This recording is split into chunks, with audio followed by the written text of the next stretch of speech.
বিশেষ করে আপনাদের চাপাই উনি এখন বলতে চায় এটা নাকি ধর্ম ব্যবসা,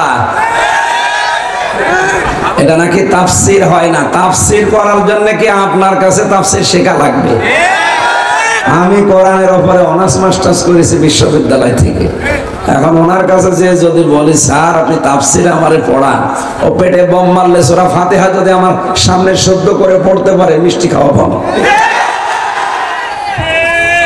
আমি আসার সময় কুষ্টিয়া ভার্সিটিতে গিয়েছিলাম, যাওয়ার সময় স্যারদের জন্য মিষ্টি নিয়েছিলাম, কিন্তু নিতে আমার মনে ছিল না, গাড়িতেই ছিল।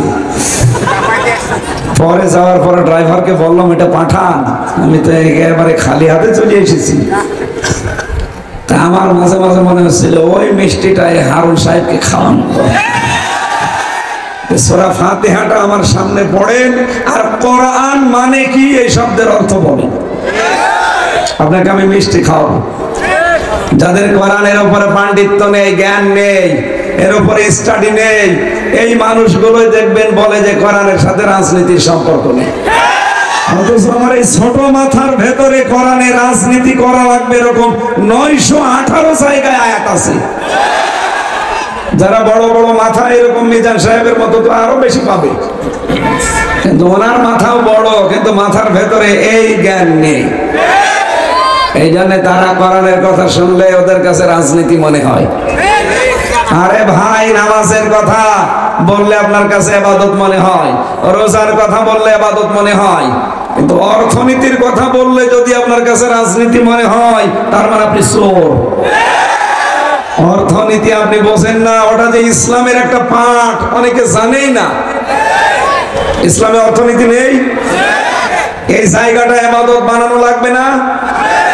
ইসলামী ব্যাংকে যে নিয়ম নীতিগুলো মেনে চলে, যদিও 100% সম্ভব না এই দেশে, যতদিন যাকাত ভিত্তিক অর্থনীতি কায়েম না হবে ততদিন এই দেশে 100% সুদ মুক্ত হয়ে বেঁচে থাকা সম্ভব না। সে সেই বলে, কারণ মুশারাকা, মুদারাবা, মুরাবাহা, বাই সালাম, বাই ইস্তিসনা, বাই মুআজ্জাল, এরকম 28টার উপরে নিয়ম আছে। আপনি কয়টা জানেন? এগুলো জানা লাগবে না ইসলামী অর্থনীতি অ্যাপ্লাই করতে হলে? এগুলো ব্যাংকে দেওয়া লাগবে না?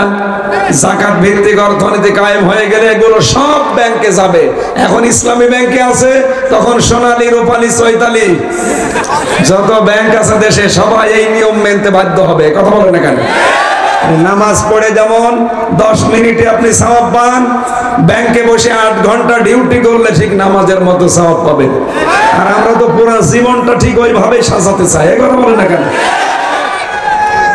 আমরা শুধু চাই না যে শুধু 10 মিনিট জোহরের নামাজ পড়লাম সওয়াব হয়েছে, আর বাকি 23 ঘন্টা 50 মিনিট আমার দুনিয়ার কাজ বলে না, পুরাটাই আমরা ইবাদত হিসাবে পরিগণিত করতে চাই। আর ওইটার জন্য এই দেশে কোরআনের বিধান লাগবে। এটাকে কেউ যদি রাজনীতি মনে করেন, হ্যাঁ এটা রাজনীতি। কেউ যদি ধর্ম ব্যবসা মনে করেন, হ্যাঁ এটা ধর্ম ব্যবসা। এই কথা বলেন না কেন?